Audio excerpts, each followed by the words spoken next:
नमस्कार दोस्तों, ज्ञान होना चाहिए चैनल पर आप सुन रहे हैं जैस्मिन की जुबानी, मुंशी प्रेमचंद की कहानी विनोद।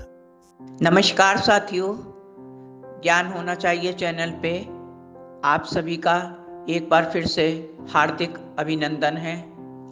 मुंशी प्रेमचंद जी की जो कहानी आज मैं आपके सामने लेकर आई हूँ उसका शीर्षक है विनोद। पंडित चक्रधर इलाहाबाद के एक सुविख्यात विद्यालय की एमए क्लास के दर्शन शास्त्र के छात्र थे। स्वभाव से ब्रह्मचर्य के सिद्धांत का अनुपालन करते थे और दिल लगी हंसी मजाक से कोसों दूर रहते। जातीयता के गर्व में हमेशा चूर रहते। मोटा कुर्ता पहनते और संध्या समय हवन करना, माथे पर चंदन का तिलक लगाना और सिर घुटा के लंबी चोटी रखकर सबको ज्ञान देना कि इन चोटियों से सकारात्मक ऊर्जा विद्युत गति से शरीर में प्रवेश करती है और नकारात्मक ऊर्जा इसी चोटी के रास्ते शरीर के बाहर निकल जाती है। अंग्रेजी में बेहद कमजोर थे, फिर भी खुद को सबसे बेहतर और उम्दा समझते। कुल मिलाकर उनका संपूर्ण व्यक्तित्व एक नमूना ही जान पड़ता। विश्वविद्यालय के उनके साथ के अन्य संगी साथी दोस्त को उनका ये दिखावा और अभिमान फूटी आंख न सुहाता और वो अपना पराया बहुत करते थे।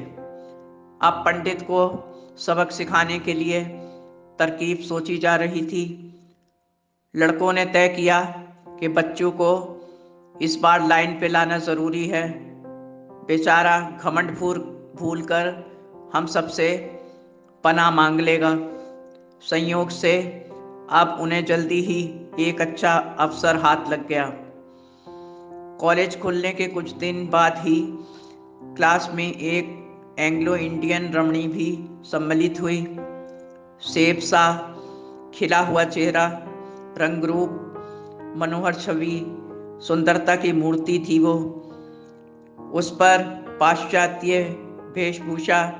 वो रमणी दर्शन शास्त्र की छात्रा थी, तो कई लड़कों ने इतिहास व अन्य पाठ्यक्रम को छोड़ छाड़ कर दर्शन में ही अपनी प्रविष्टि ले ली। अब क्लास में जब टीचर लेक्चर देते तो सारे लड़के टीचर की बजाय उस चंद्रमुखी रमणी को निहारते रहते और उसको इशारेबाजी करते। तो उस रमणी के मधुर दर्शन से पंडित जी भी अछूते ना रहे। वो कैसे खुद को रोक पाते। वो भी तिरछी चितवन से सबकी नजर बचाकर उसके सौंदर्य को निहारते और रसपान करते और सुखद कल्पनाओं में खो जाते। अब धीरे धीरे पंडित जी के चितवन की चोरी पकड़ी गई। कई लड़कों ने ये देख लिया कि पंडित जी भी लाइन में लगे हैं। वो पंडित जी की मंशा को ताड़कर अब कोई ठोस फैसला लेना चाहते थे और पंडित को सबक सिखाना चाहते थे। चक्रव्यूह की रचना एक पत्र के दौरान से शुरू की गई, उस रमणी के नाम से जिसका नाम लूसी था। फिर पंडित जी को एक पत्र लिखकर डाक से प्रेषित किया गया, जो कि इस प्रकार था। माय डियर चक्रधर, बहुत हिम्मत से ये पत्र आपको लिख रही हूँ। मैं खुद को रोक नहीं पाई। आपने तो ना जाने मुझ पर क्या जादू कर दिया है पंडित जी। आपकी छवि आंखों से जाती ही नहीं। आपकी सादगी से मैं बहुत प्रभावित हूँ। मेरी तमन्ना है दिन रात आपके दर्शन करती रहूं और क्लास में भी आप इतनी दूर ना बैठा करें, मेरे पास वाली सीट पर बैठें।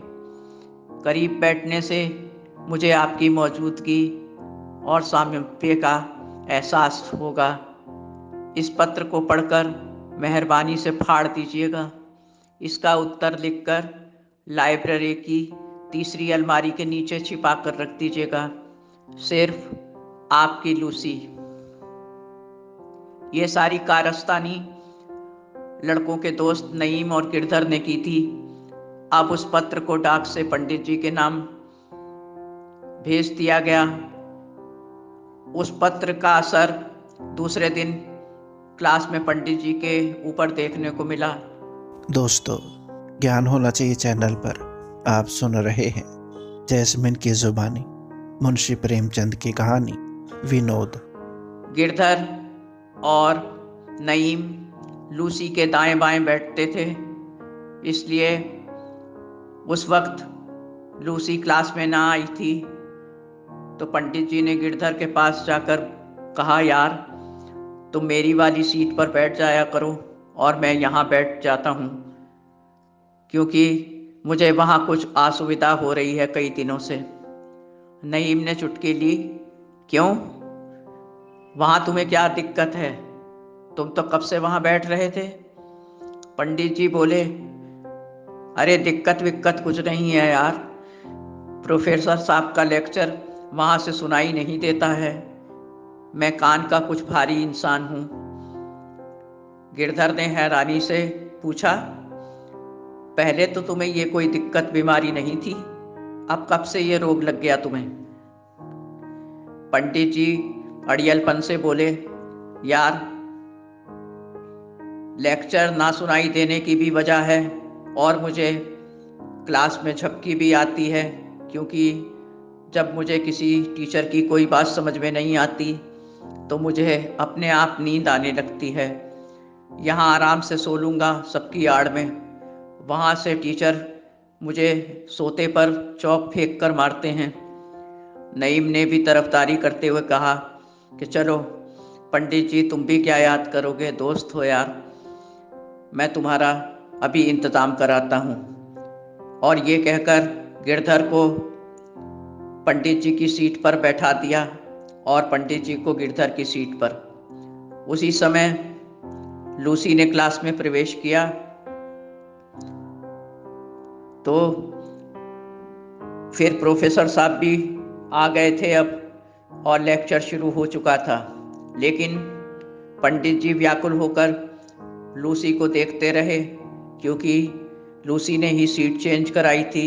लेकिन लूसी तन्मयता से प्रोफेसर के लेक्चर सुन रही थी और नोट भी करती जा रही थी। पंडित जी ने सोचा, लज्जावश ऐसा आचरण कर रही है मेरे साथ। फिर कुछ सोचा कि मेरे द्वारा पान चबाने से शायद ये नाराज हो गई हो, और तमाम सवाल पंडित जी के जहन में घूमने लगे। फिर छुट्टी भी हो गई, लेकिन लूसी ने नज़र उठाकर भी नहीं देखा। शाम को पंडित जी लूसी की यादों में खोए हुए खुशी खुशी नईम के कमरे में गए और व्यग्र होके बोले, यार किसी लेडीज़ को ख़त लिखना आता है क्या? कैसे लिखा जाता है, कुछ बताओ यार, बड़ी दुविधा में हूँ मैं। ये पत्र का जवाब देने के लिए पंडित जी ने नईम से पूछा, क्योंकि इससे पहले किसी भी स्त्री को उन्होंने प्रेम पत्र ना लिखा था। नईम बोला, क्यों, किसको लिखना है? तो पास बैठे गिरधर ने बात आगे बढ़ाई, अरे ये काम तो नईम तुम भी कर सकते हो यार, मदद कर दो, ये हमारा दोस्त है, यार है। पंडित ने नईम से कहा कि यार बहुत ज़रूरी है, प्लीज़ बता दो।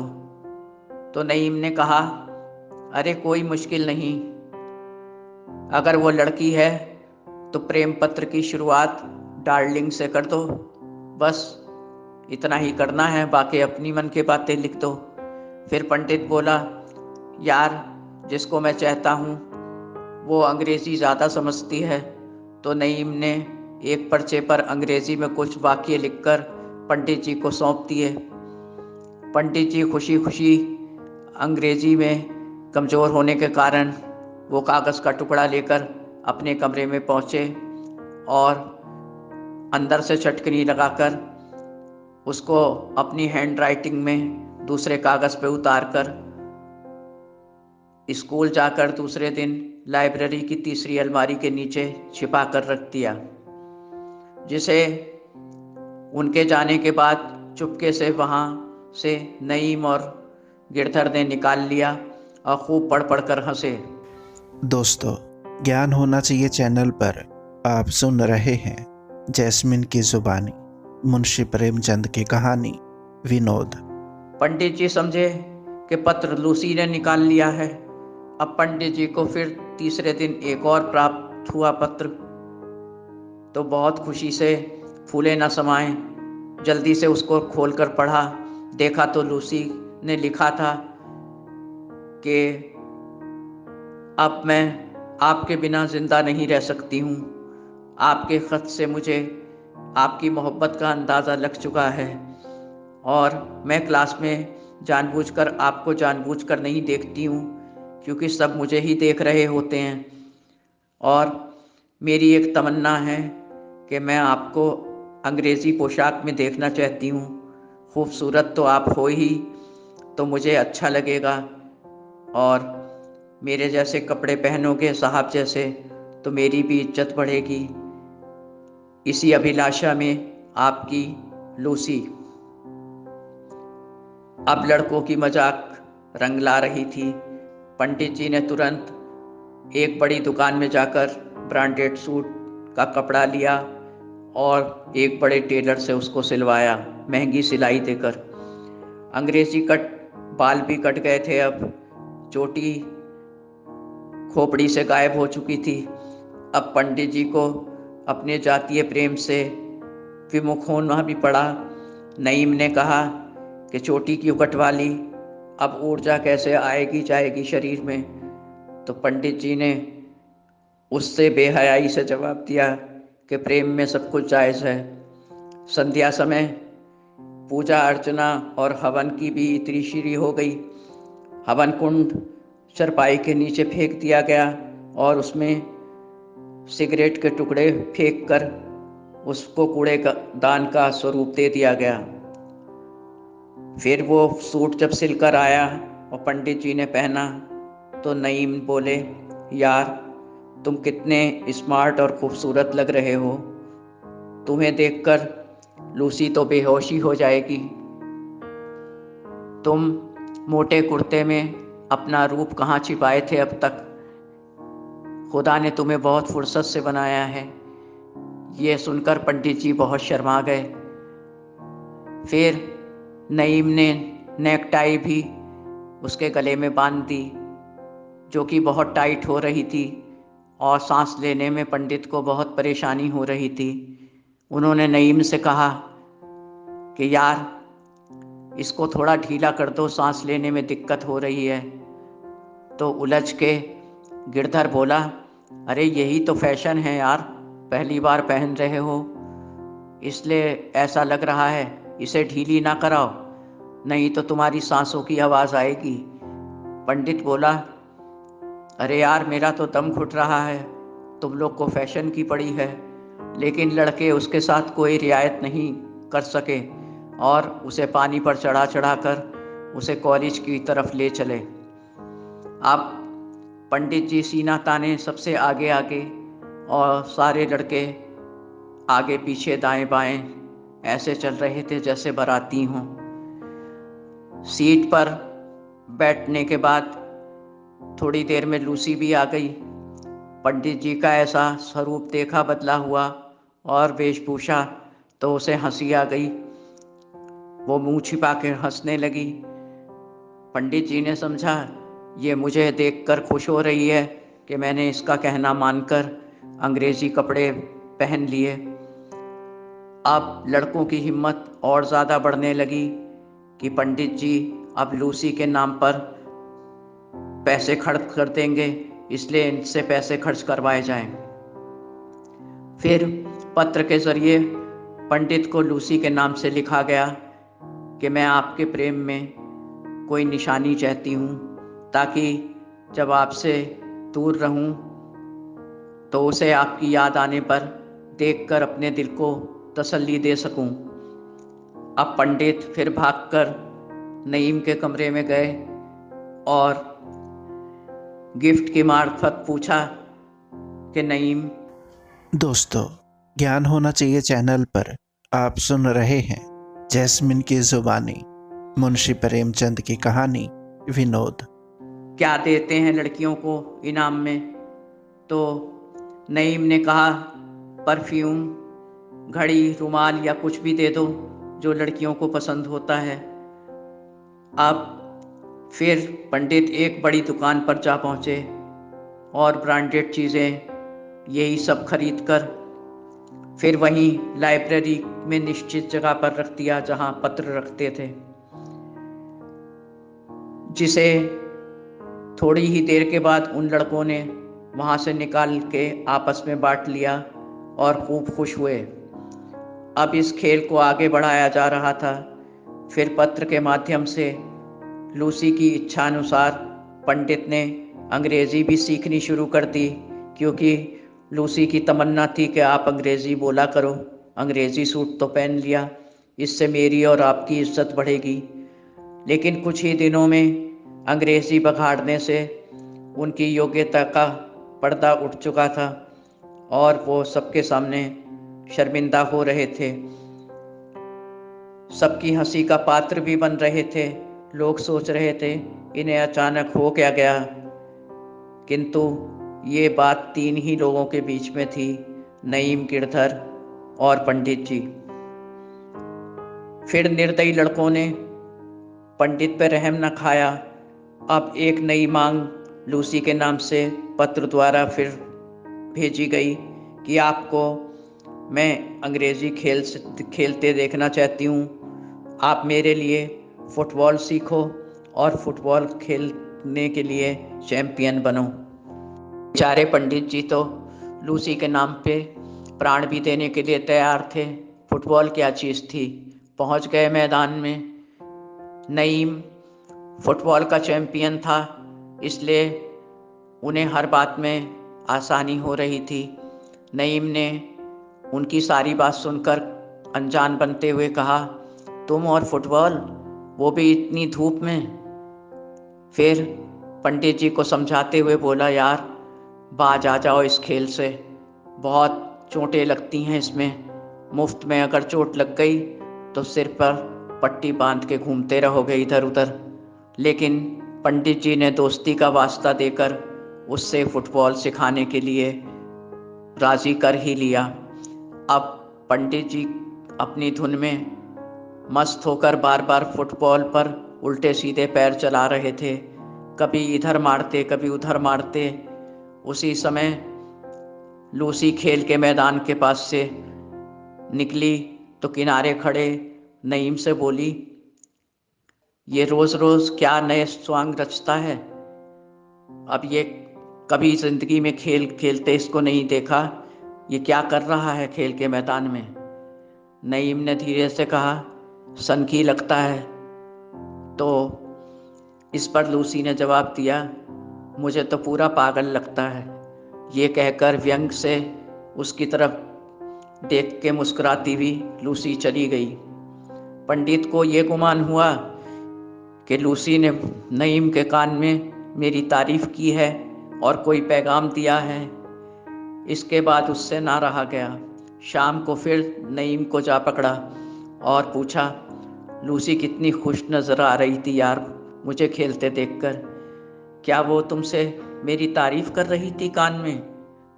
नईम बोला, हाँ यार, हम सब तो मुंह ही ताकते रह गए और तुम बाजी मार ले गए। आज हमें पता चला कि लूसी तुम्हें कितना चाहती है, तुम्हारे खेल की बहुत तारीफ कर रही थी। बात आगे बढ़ाते हुए नईम बोला, अब तुम ही बताओ यार, तुम्हारे जैसी शक्ल सूरत हम लोग कहाँ से लाएं। अब पंडित जी के कदम ज़मीन पर नहीं पड़ रहे थे। लड़कों ने अब की बड़ी बाजी खेलने का मन बनाया और पंडित जी को फिर से एक पत्र लूसी के नाम से लिखकर पोस्ट कर दिया, जिसमें लिखा था, अब कॉलेज ख़त्म होने वाले हैं। मैं चाहती हूँ एक बड़ी पार्टी जिसमें क्लास और सब टीचर्स, प्रिंसिपल्स और सारे कर्मचारी शामिल रहें, तुम्हारी तरफ से ये पार्टी हो। और सुनो, अगर बिल ज़्यादा आता है तो आधे पैसे मुझसे ले लेना। पंडित जी ने खत मिलते ही बड़े पैमाने पर होटल रॉयल में पार्टी का इंतज़ाम किया और लंबा खर्चा था, पर लूसी के लिए वो सब कुछ करने के लिए तैयार थे। लूसी से पैसा लेना उनकी शान के खिलाफ था। उनकी मर्दानगी इसी में थी कि लूसी को ज़्यादा से ज़्यादा रौनक दिखाएं और पैसा खर्च करके उसकी खुशी के लिए सब कुछ करें। अब उन्होंने उस पार्टी में कवि सम्मेलन और संगीत इत्यादि की भी व्यवस्था रखी लूसी को रिझाने के लिए। 2 सप्ताह तक तैयारियां पूरी हुईं। अब पार्टी का लुत्फ निश्चित समय और दिन सबने उठाया। फिर पार्टी खत्म हुई और सब अपने अपने घर के तरफ चले गए। दोस्तों, ज्ञान होना चाहिए चैनल पर आप सुन रहे हैं जैस्मिन की जुबानी, मुंशी प्रेमचंद की कहानी विनोद। लूसी ने भी अपनी बैग संभाल के और अपनी शॉल कंधे पर डालकर एक तरफ चल दी और सबसे विदा ली। पंडित ने सोचा, पार्टी इसके कहने से मैंने दी है, इसने पूरी पार्टी मेरी तरफ नज़र उठाकर भी ना देखा और अब भी बिना मिले जा रही है। वो चुपके से लूसी के पीछे लग गए। उसको पीछे आता देखकर सूने सन्नाटे रास्ते पर लूसी घबरा गई। फिर जब वो पास आए तो उसको देखकर बोली, अरे क्या बात है, आप इतने बदहवास से क्यों लग रहे हो? तबीयत तो ठीक है ना? बोलिए, क्या हुआ? पंडित जी का संयम जवाब दे चुका था। बोले, आप और हम जुदा हो रहे हैं, ये जुदाई मुझसे सही नहीं जा रही है। हैरानी से लूसी बोली, क्या आप बीमार हो? कैसी उल्टी सीधी बातें कर रहे हो? जुदा तो होना ही था एग्जाम के बाद। अब पंडित जी का रहा सहा सब्र भी जाता रहा।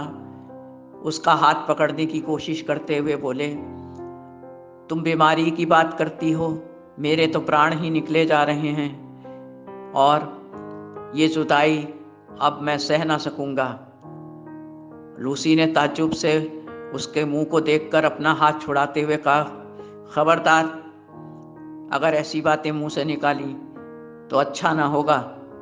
तो ताव खाकर चोट खाए नाक की तरह फुफकारते हुए पंडित बोले, फिर वो प्रेम पत्र, वो कस्में वादे, वो बड़ी बड़ी बातें, रस में डूबे हुए पत्र, वो सब क्या था?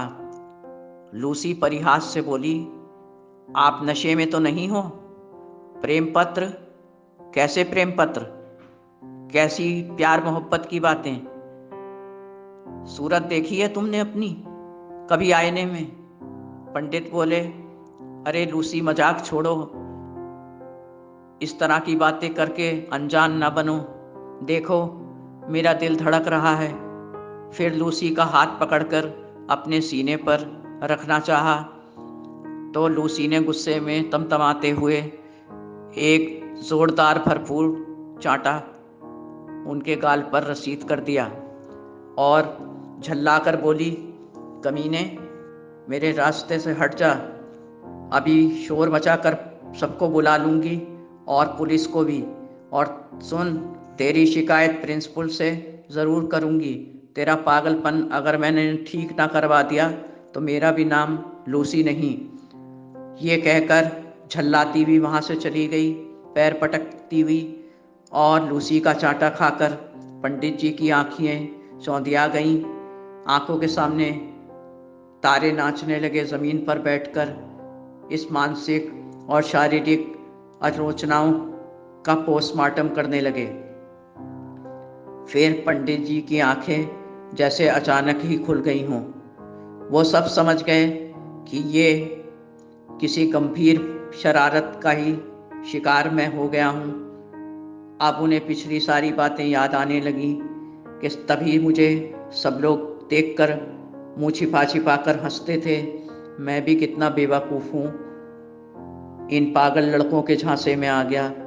कमरे में जाकर गुस्से से नईम से बोले, दगाबाज, तुम लोग बहुत धूर्त हो।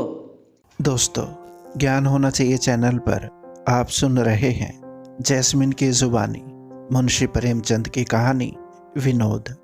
और तुमने मेरे साथ धोखा किया है, मैं तुम्हें छोड़ूंगा नहीं और ना माफ़ करूंगा। अब तुम देखना तुम्हारा क्या करता हूँ। नईम भी ऐंठ कर बोला, कैसी बातें कर रहे हो पंडित, हुआ क्या है? गिरधर समझ गया तो वो नईम के पीछे छिपने लगा।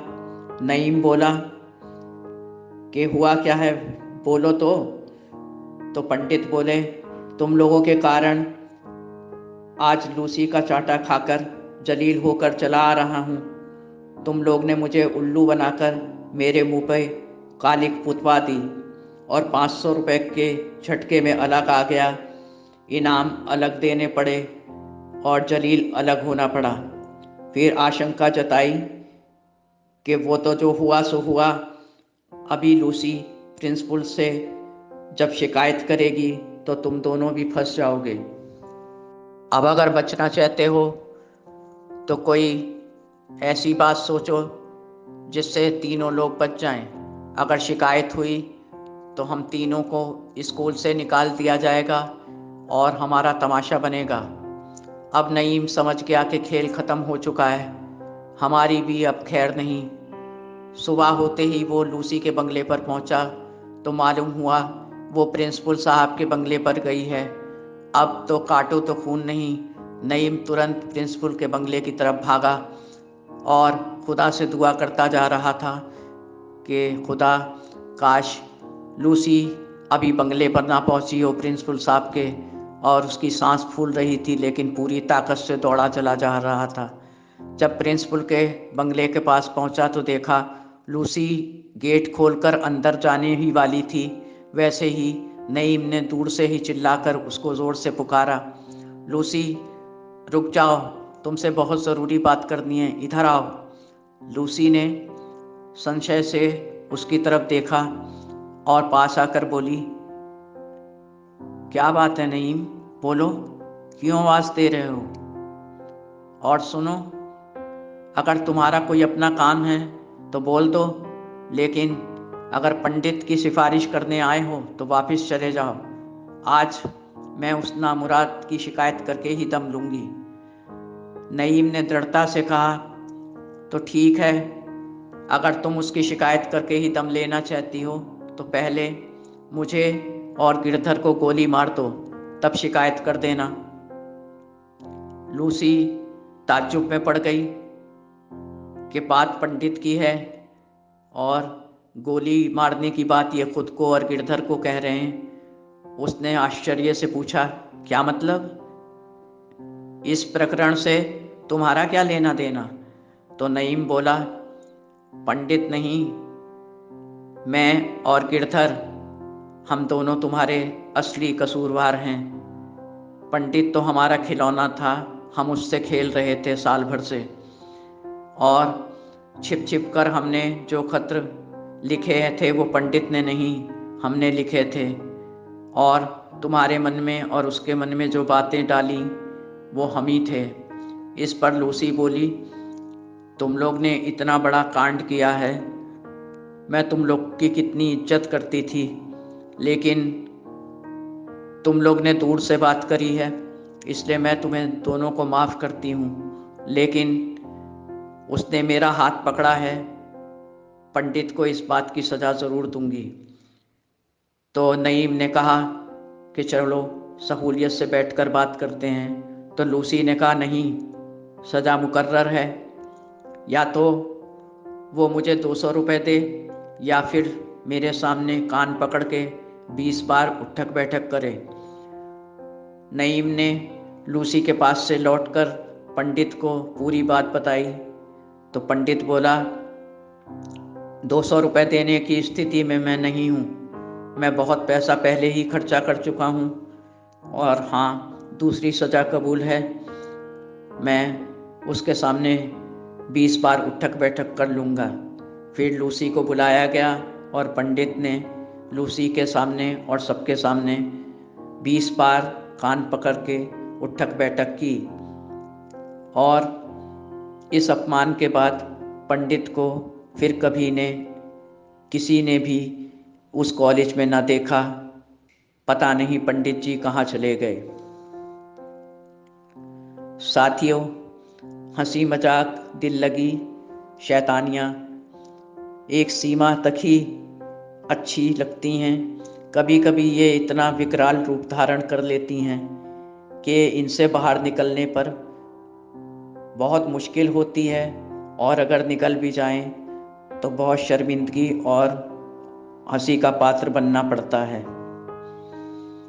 अगर मेरी कहानी आप सबको अच्छी लगी हो तो प्लीज़ इसे लाइक करें और शेयर करें। ईश्वर से आज मेरी यही विनती है कि आप सबको हमेशा सकुशल, लंबी और कामयाब ज़िंदगी दे और हमेशा सफलता आप सबके कदम चूमे। अब मैं आप सबसे इजाज़त चाहती हूँ। अगली कहानी में फिर मुलाकात होगी साथियों। आप सबका जीवन मंगलमय हो। आपकी अपनी जैस्मीन। धन्यवाद। नमस्कार। ज्ञान होना चाहिए चैनल पर आप सुन रहे थे जैस्मिन की ज़ुबानी, मुंशी प्रेमचंद की कहानी विनोद। दोस्तों, आशा करता हूँ कि ये कहानी आपको पसंद आई होगी। वीडियो को लाइक और चैनल को सब्सक्राइब ज़रूर करें। धन्यवाद। आपका अपना संसार। नमस्कार।